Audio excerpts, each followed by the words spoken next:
Olá, eu queria comentar o discurso do presidente Lula nas Nações Unidas, mas preferi esperar o encontro com o presidente da Ucrânia, Volodymyr Zelensky, do qual não vazou muita notícia até agora. Lula lembrou lá no parlatório da ONU que falou pela primeira vez na Assembleia Geral em 2013, comentou que naquela época o mundo ainda não havia se dado conta da gravidade da crise climática. Hoje, constatou Lula, ela bate às nossas portas, destrói nossas casas, nossas cidades, nossos países e impõe perdas e sofrimento a nossos irmãos, sobretudo os mais pobres. A fome é uma questão central para Lula, que nasceu pobre, passou fome na infância, atinge 735 milhões de pessoas no mundo hoje. A desigualdade aumentou como nunca, os 10 maiores bilionários, observou Lula, acumulam uma riqueza maior do que a dos 40% mais pobres. Lula entende que isso não dá para aceitar como algo natural, a desigualdade está na raiz de todos os problemas ou atua para agravá-los, na visão do presidente brasileiro.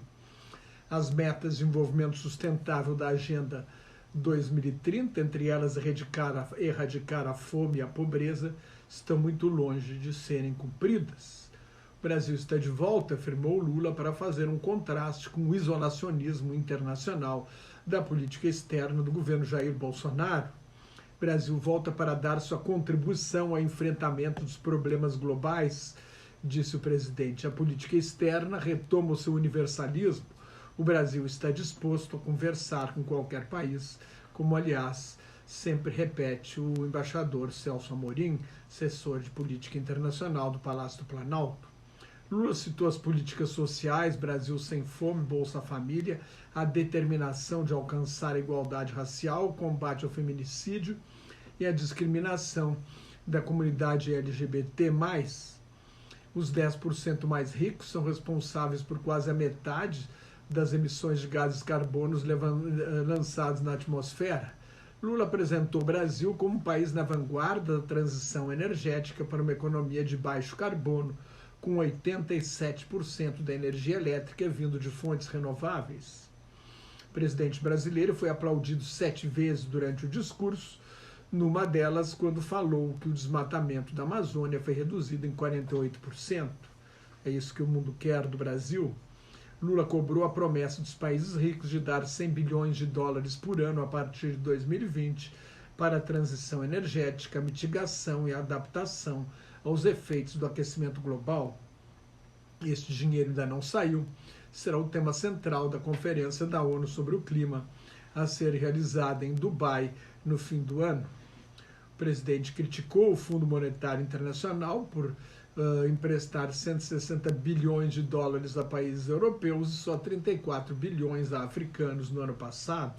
Criticou o FMI e o Banco Mundial, que são dominados pelos Estados Unidos e Europa, e citou o grupo BRICS, liderado pela China, como alternativa para a cooperação entre países emergentes. Lula criticou o protecionismo dos países ricos e a paralisia da Organização Mundial do Comércio. Argumentou que dos escombros do neoliberalismo surgem aventureiros de extrema-direita que negam a política e vendem soluções tão fáceis quanto equivocadas. Muitos sucumbiram à tentação de substituir um neoliberalismo falido por um nacionalismo primitivo, conservador e autoritário, acusou Lula. Ao defender a liberdade de imprensa, ele pediu a libertação do anarquista australiano Julian Assange, do Wikileaks, que está preso no Reino Unido e pode ser extraditado para os Estados Unidos. Pela lei norte-americana, ele não pode ser condenado por divulgar documentos secretos, está protegido pela emenda constitucional número 1, só pode ser condenado se for acusado de roubar segredos de Estado. Lula criticou a guerra sem nunca citar diretamente a agressão da Rússia contra a Ucrânia, citou a dificuldade para criar um Estado palestino, a anarquia no Haiti, os conflitos no Iêmen e na Líbia e os golpes militares em Burkina Faso, no Gabão, na Guiné, no Mali, no Níger e no Sudão. Falou ainda das manobras contra a posse do presidente eleito da Guatemala, Bernardo Arévalo, eleito com uma plataforma anticorrupção. Nas palavras de Lula, a guerra na Ucrânia escancara a incapacidade coletiva de fazer prevalecer os valores, propósitos e princípios da Carta da ONU. O que ele não fala é que a Rússia violou a soberania nacional e a integridade territorial da Ucrânia, princípios fundamentais da Carta da ONU. É uma equidistância que favorece o agressor. O mundo gastou mais de 2 trilhões de dólares com defesa no ano passado, 83 bilhões só em armas nucleares, disse Lula. As armas nucleares voltaram a ter um peso importante por causa da invasão da Ucrânia, porque o ditador Vladimir Putin ameaça usá-las numa chantagem atômica. Lula tenta vincular a instabilidade e a insegurança no mundo à exclusão social e à desigualdade. O Brasil, que não é uma potência militar, interessa uma ordem internacional baseada no direito, no fortalecimento das instituições multilaterais. Na ausência do ditador da China, Xi Jinping, e do primeiro-ministro da Índia, Narendra Modi, que não foram a Nova York, Lula se apresenta como porta-voz do Sul Global. Ele criticou as sanções unilaterais e o embargo econômico dos Estados Unidos a Cuba como ilegais e repudiou a tentativa de acusar Cuba de patrocinar o terrorismo. Ao atacar as sanções econômicas unilaterais genericamente, faz o jogo da Rússia alvo de uma verdadeira guerra econômica do Ocidente em resposta à invasão da Ucrânia para que fique, talvez, sem dinheiro para financiar a guerra. Lula diz que é contra reeditar a Guerra Fria, que agora seria um conflito estratégico entre Estados Unidos e a China pela supremacia mundial. Ao Brasil não interessa ficar ao lado de nenhuma das duas superpotências numa possível futura Guerra Fria. Na prática, talvez por força de um anti-norte-americanismo da esquerda brasileira, o Brasil se aproxima mais da China e da Rússia, inclusive por causa do grupo BRICS, que é um elemento do eixo autoritário que rejeita a ordem internacional liberal do Ocidente.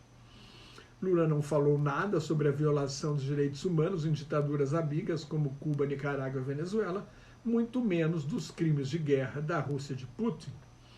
O presidente alegou que o Conselho de Segurança da ONU vem perdendo progressivamente sua credibilidade. Isso não é verdade. Lula ignora a realidade, mas o Itamaraty conhece bem a história.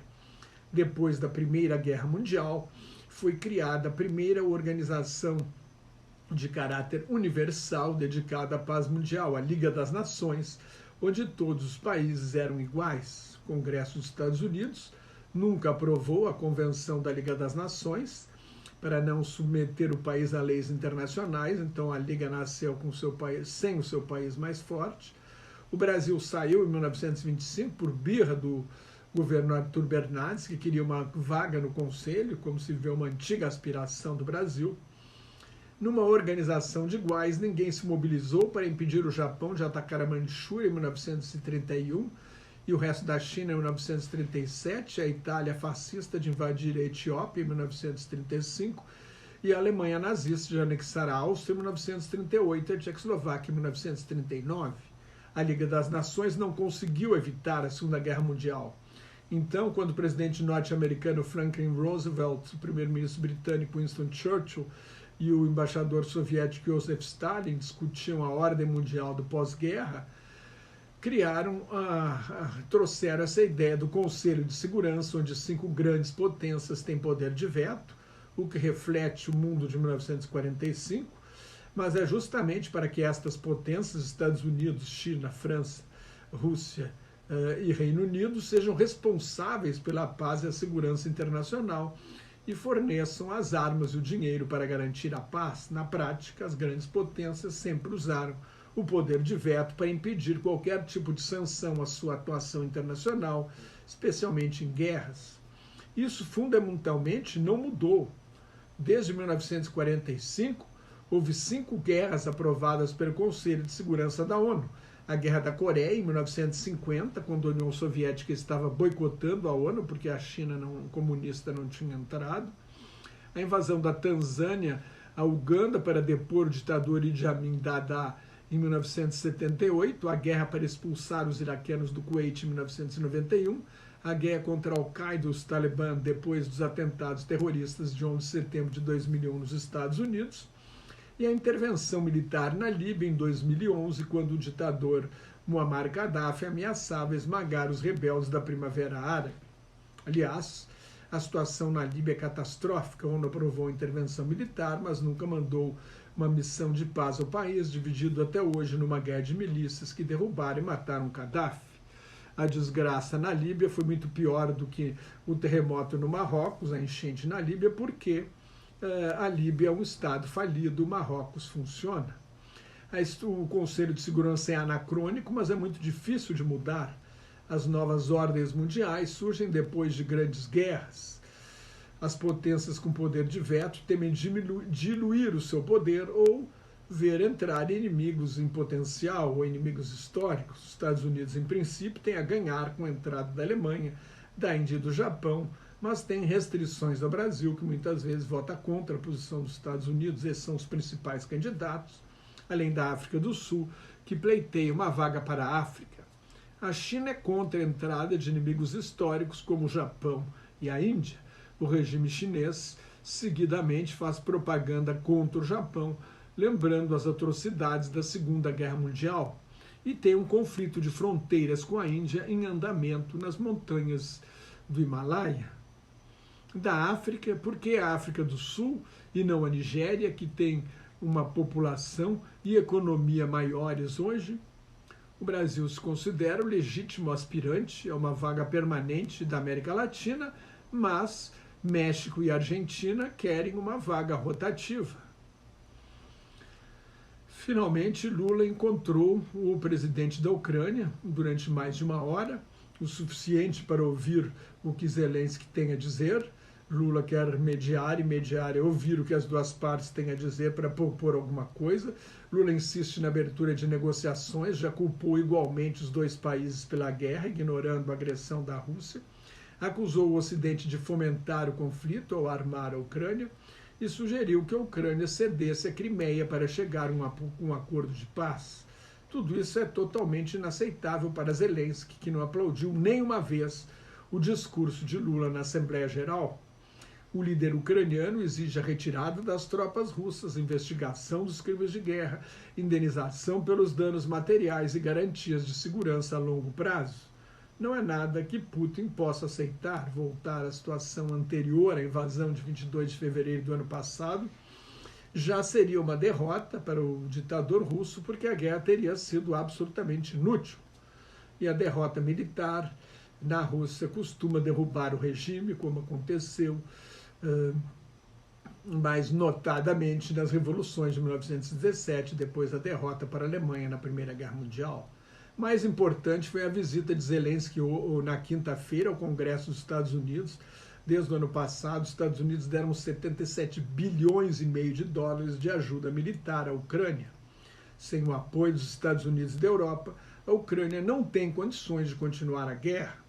A esperada contraofensiva avança lentamente, mas até hoje o Ocidente não forneceu armas essenciais, como baterias de defesa antiaérea e aviões de combate. Sem o controle do espaço aéreo, os tanques modernos que a Alemanha e os Estados Unidos deram à Ucrânia foram destruídos por drones e pela Força Aérea da Rússia. E Putin aposta justamente nisso, no desgaste dos países que sustentam o esforço de guerra na Ucrânia, de olho na eleição dos Estados Unidos, onde seu amigo delinquente, Donald Trump, é candidato, apesar da coleção de processos. Se você gostou, assine meu canal no YouTube, me siga no Twitter, no Instagram e no Facebook, onde colaboro com o Grupo Quarentena News. Muito obrigado pela sua atenção e até mais. Tchau!